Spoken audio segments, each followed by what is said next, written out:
Matt Gaetz. Matt Gaetz is Donald Trump's nominee for Attorney General and the most controversial of his cabinet picks. Now, if you've been listening to the mainstream media coverage of Matt Gaetz, he sounds like a horrible being. You heard what Speaker Johnson said about Matt Gaetz. What do you think? I think he's not only unqualified, he is really disqualified. Are we really going to have an attorney general who there's credible allegations he was involved in child sex trafficking? They keep on focusing on allegations that he was involved in child sex trafficking, specifically engaging in sexual acts with a 17-year-old, which, if true, is terrible. However, there are key details about the case that the media keeps on leaving out that I want to share with you. And at the end of this video, my hope is that even if you don't agree with Donald Trump's pick of Matt Gaetz, you at least understand why he picked him, and you have a more expanded view of a legal and media landscape that the pick of Matt Gaetz is a response to. First, here are the facts. In 2020, the Department of Justice opened an investigation into Matt Gaetz because of allegations that he was involved in a sexual relationship with a 17-year-old. The specific incident that was cited was that Matt Gaetz was seen at a sex party with a 17-year-old engaging in sexual acts. However, in 2023, the Department of Justice decided not to press any charges, citing that they had a lack of credible witness testimony. Now, here the details matter, because I want to show you exactly why the witnesses were considered not credible. One of the primary witnesses was a man named Joel Greenberg, who was an associate of Matt Gaetz. Joel Greenberg was investigated for the same charges of child sex trafficking, but in his case, he was actually found guilty, and that led to a 27-year jail sentence. However, in exchange for reducing that 27-year jail sentence down to an 11-year sentence, Joel Greenberg testified that Matt Gaetz was actually the one who was engaging in sexual acts with a minor as well. But here, it's important to look deeper. Joel Greenberg actually has a history of accusing other men in being involved in pedophilia. In 2020, when Joel Greenberg was running for political office, he accused one of his political opponents, who was a high school teacher, of having sexual relationships with a minor. Joel Greenberg went as far as to pen anonymous letters to the school board accusing the high school teacher of sexual acts with a minor. And this all ended up to be not true. But that's not all. The 17-year-old who allegedly was in sexual relationship with Matt Gaetz was actually in sexual relationship with Joel Greenberg. And it turns out that she was lying too. Joel Greenberg met the 17-year-old on a site for sugar daddies to be paired with sugar babies.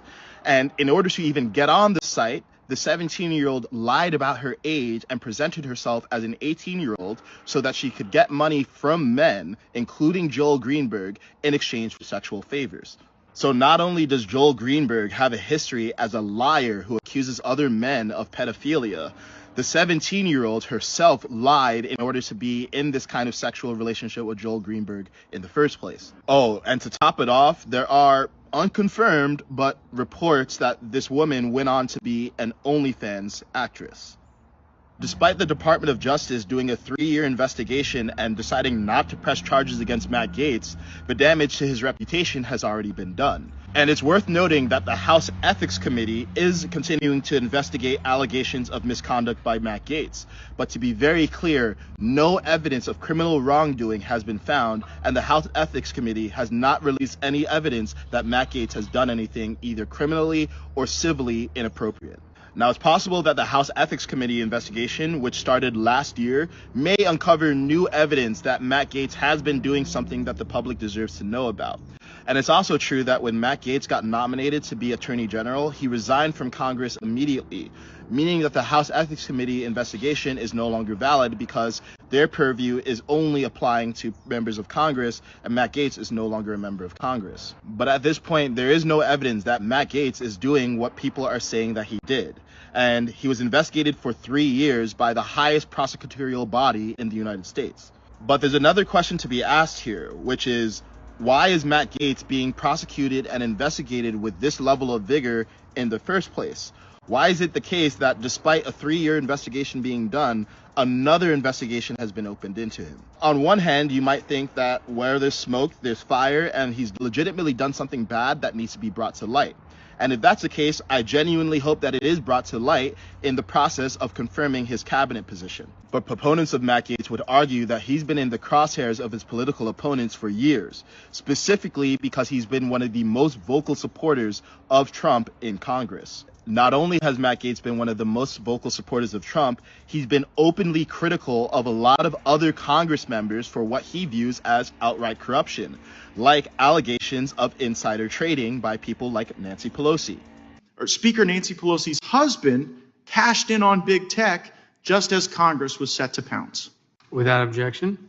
And in that article, there's discussion of the spouse of the Speaker of the House making a $6 million call on stocks that netted $5.3 million.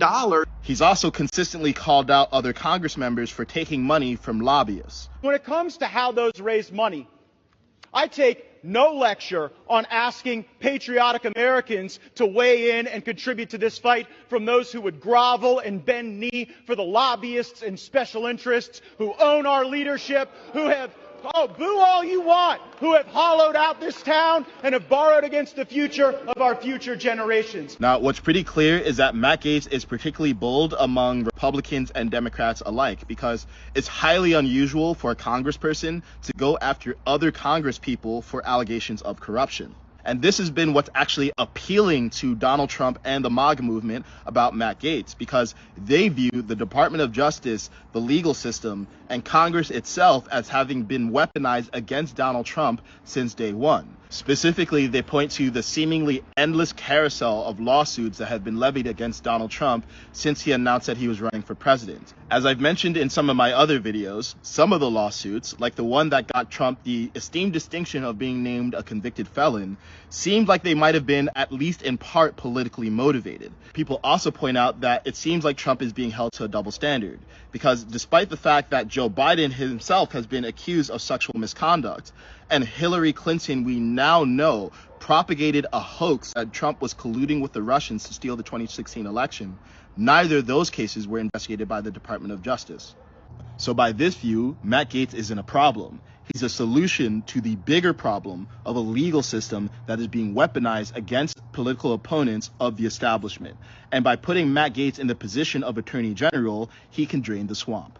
Now, on a more personal note, there's something very troubling and scary to me as a man about how Matt Gaetz is being treated in the public discourse and by the media.